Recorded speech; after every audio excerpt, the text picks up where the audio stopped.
Hello everyone, welcome to Physics Mafia. Today we are going to discuss problem number 1.59 from Irido-Whitley series. ये problem 1.59 से ये based होती हैं। आगे जो भी प्रॉब्लम्स आएंगी इसका फर्स्ट पार्ट का सेकंड सेक्शन स्टार्ट हो चुका है जिसमें डायनेमिक्स की प्रॉब्लम्स आएंगी, यानी कि इससे पहले काइनेमेटिक्स की इक्वेशंस थी, उसमें फोर्स वगैरह से हमें डील नहीं करना होता था। Simple motion, acceleration, velocity, linear acceleration, linear velocity और जो एंगुलर एक्सेलरेशन, एंगुलर वेलोसिटी वाला उस तरीके के क्वेश्चंस थे। अभी फोर्स की इक्वेशंस हमें लिखनी पड़ेंगी, F equal to M A वगैरह, टोर्क इक्वल टू अल्फा वाली वो जो इक्वेशंस है वो आगे की तरफ आएंगी।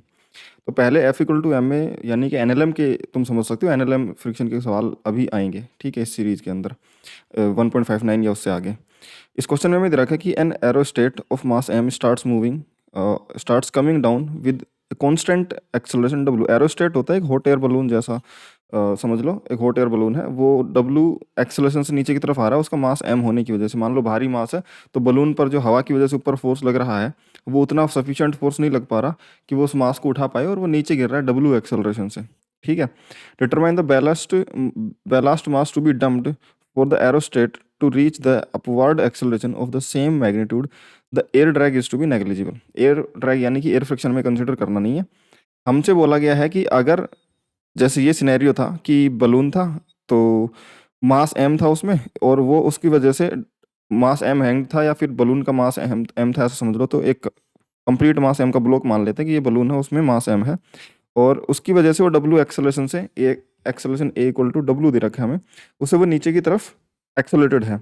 बट ये पूछ रखा है कि हम कितना मास इसमें से डंप कर दें, यानी कि बाहर निकाल दें, कि अब ये ऊपर की तरफ डब्ल्यू एक्सेलरेशन से, सेम एक्सेलरेशन डब्ल्यू से ऊपर की तरफ लिफ्ट होना स्टार्ट हो जाए।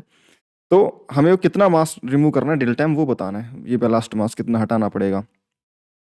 ये बलून ऊपर उड़ते क्यों हैं? हॉट एयर बलून्स में क्या होता है कि जब बलून का जो साइज है उसमें अंदर कम डेंसिटी की अगर एयर हो, गर्म एयर हो, है ना, एज कम्पेयर टू सराउंडिंग, तो फिर या फिर हल्की एयर हो, हीलियम वगैरह जो भी गैसेज हों, जो सराउंडिंग से हल्की गैसेज हों, चाहे ज़्यादा टेम्परेचर करके उनको हल्का करो, डेंसिटी कम करके, या फिर किसी भी कोई और दूसरी ऐसी गैस भरो जिसकी खुद की डेंसिटी एयर की डेंसिटी से कम होती है।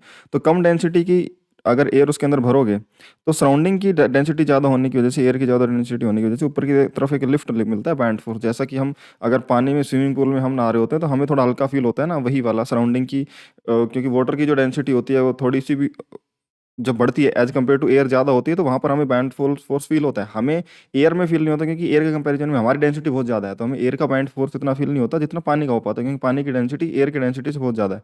तो वहाँ पर हमें हल्का थोड़ा बहुत बैंड जो है वो बैंड फोर्स की फीलिंग आती है। तो वैसा ही यहाँ पर है, इसमें सराउंडिंग में एयर है तो उसकी वजह से बैंड फोर्स लगता है, और अगर अंदर की डेंसिटी ऑफ एयर कम होती है तो ऊपर की तरफ लिफ्ट मिलता है। तो वो ऊपर की तरफ लिफ्ट मिल पा रहा था लेकिन उतना नहीं मिल पा रहा था, इस वजह से हैवी मास होने की वजह से वो नीचे की तरफ एक्सेलरेशन से था।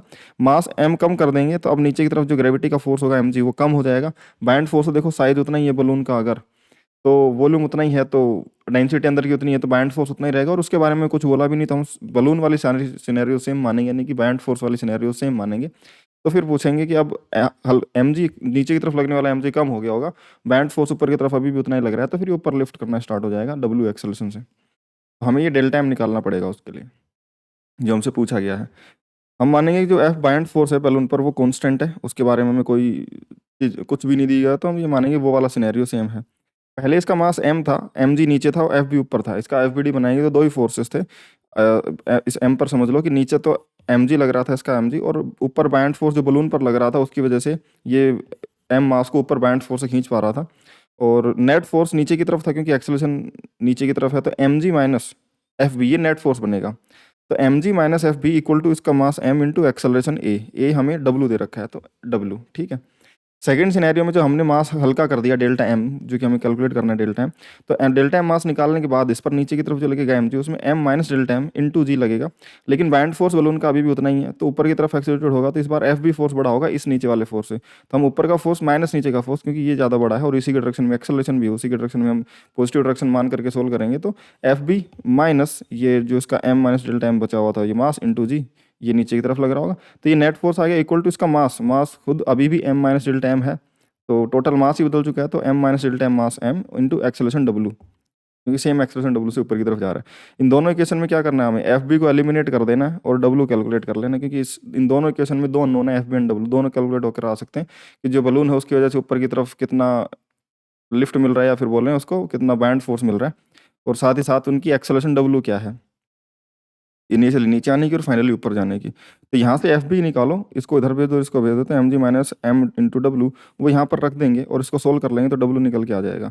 एफ बी की वैल्यू इक्वेशन नंबर 2 में पुट कर देंगे, तो एफ बी की जगह M G minus M W minus M minus delta M into G equal to M minus M delta M minus delta M into W, ये वाली equation है। ये सारे पैरामीटर सेम है, इसकी जगह पर ये आ गया M G minus M W.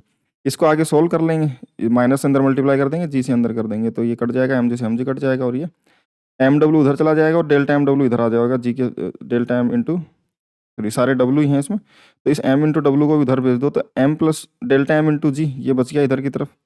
ठीक है, डेल्टा एम इंटू डब्ल्यू को इधर ले आओ, क्योंकि हमें डेल्टा एम निकालना है ना कि डब्ल्यू, तो इसको इधर ले आओ, तो ये delta M into W equal to M W plus M W, दोनों में से डेल्टा एम कॉमन आ जाएगा, G plus W equal to इधर 2 एम डब्ल्यू और जी प्लस डब्ल्यू नीचे की तरफ चला जाएगा। डेल्टा एम जो है चेंज इन मास, यानी कि जो जो मास रिमूव हुआ है बैलून में से, वो 2 एम डब्ल्यू अपॉन में जी प्लस डब्ल्यू बनेगा। सिंपल क्वेश्चन था, कोई बहुत भयानक क्वेश्चन नहीं था। क्वेश्चन की जो लैंग्वेज लिखी हुई थी इसमें, कि ये जो बैलास्ट मास है या फिर ये जो एरोस्टेट लिखा हुआ है, इन सब चीज़ों के टर्म्स की वजह से तुम्हें कन्फ्यूजन जरूर हो सकती थी। अदरवाइज अगर तुम्हें जिस तरीके से मैंने क्वेश्चन समझाया, अगर वैसे समझा दिया गया होता है इस क्वेश्चन में लिख करके, सिंपल भाषा में बलून वलून लिख करके और कितना मास रिमूव हुआ वो सब, तो तुम आसानी से कर सकते थे इसको, है ना। चलिए ठीक है, अभी भी हो गया। कोई भी डाउट हो तो तुम अपना टेलीग्राम पर जो माफियाज डाउट किलर्स ग्रुप है वहाँ पर आकर के ज्वाइन कर सकते हो, वहाँ पर तुम अपने डाउट डायरेक्ट मुझसे डिस्कस कर सकते हो। उसके अलावा टेलीग्राम पर जो चैनल है अपना फिजिक्स माफिया करके, वहाँ पर ज्वाइन करोगे तो मैं सारे क्लासेस की लिंक्स वगैरह सारे अपडेट तुम्हें वहाँ पे मिल जाएंगे। ठीक है, तो ज्वाइन कर लेना। डिस्क्रिप्शन में भी तुम्हें ये सारे लिंक मिल जाएंगे, अगर तुम्हें डायरेक्ट टेलीग्राम पर सर्च करने पर नहीं मिलता है तो डिस्क्रिप्शन में लिंक दे रखी है, वहाँ से भी तुम ज्वाइन कर सकते हो। ठीक है, बाकी मिलते हैं नेक्स्ट वीडियो में, बाय।